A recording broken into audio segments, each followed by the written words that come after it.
ഞാൻ ഡോക്ടർ റൌഫ് കൊണ്ടൂരും. കാസർഗോഡ് വെള്ളരിക്കുണ്ടിൽ നടന്ന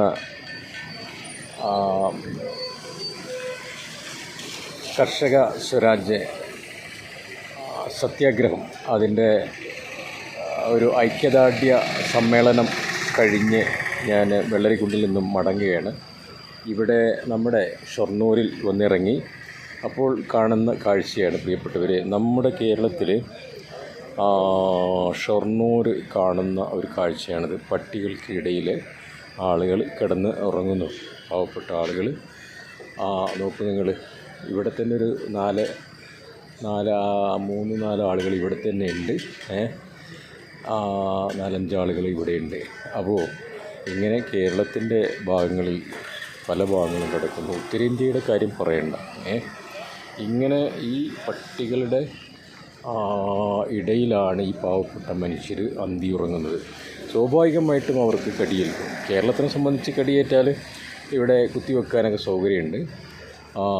പക്ഷേ ഉത്തരേന്ത്യയിൽ അതിന് സൗകര്യമില്ല പ്രിയപ്പെട്ടവരെ. അവിടങ്ങളിലൊക്കെ 50-100 കിലോമീറ്റർ അകലങ്ങളിലാണ് ആശുപത്രികളൊക്കെ ഉള്ളത്, ക്ലിനിക്കുകളൊക്കെ ഉള്ളത്. മാത്രവുമല്ല, പാവപ്പെട്ട ആളുകൾക്ക് അക്ഷരാഭ്യാസമല്ല, എന്ത് ചെയ്യണമെന്നറിയില്ല. ഉള്ള ആളുകൾക്ക് തന്നെ അത് അവൈലബിലിറ്റി വളരെ കുറവാണ്. അപ്പോൾ അതുകൊണ്ട് തന്നെയാണ് ലോകത്തിൽ ഏറ്റവും കൂടുതൽ പേയിളകി മരിക്കുന്നത് നമ്മുടെ രാജ്യത്താണ്.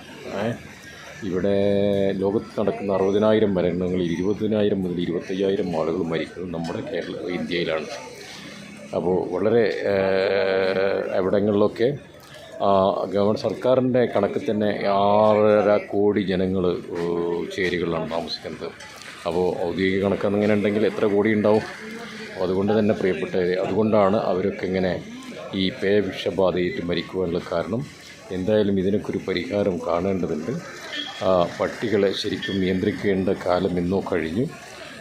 ഇപ്പോഴും 1972 ആ നിയമം വെച്ചാണ് മുന്നോട്ട് പോകുന്നത്.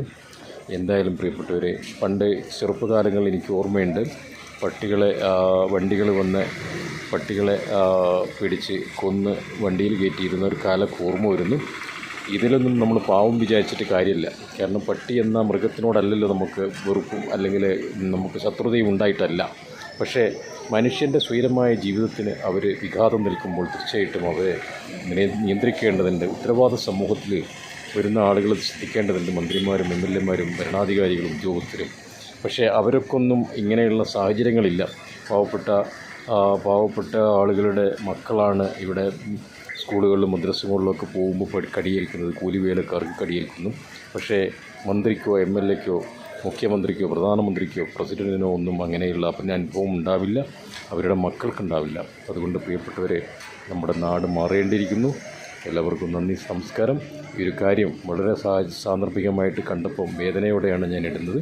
എല്ലാവർക്കും നന്ദി, നമസ്കാരം. ഞാൻ doctor Rauf contour, my art my society.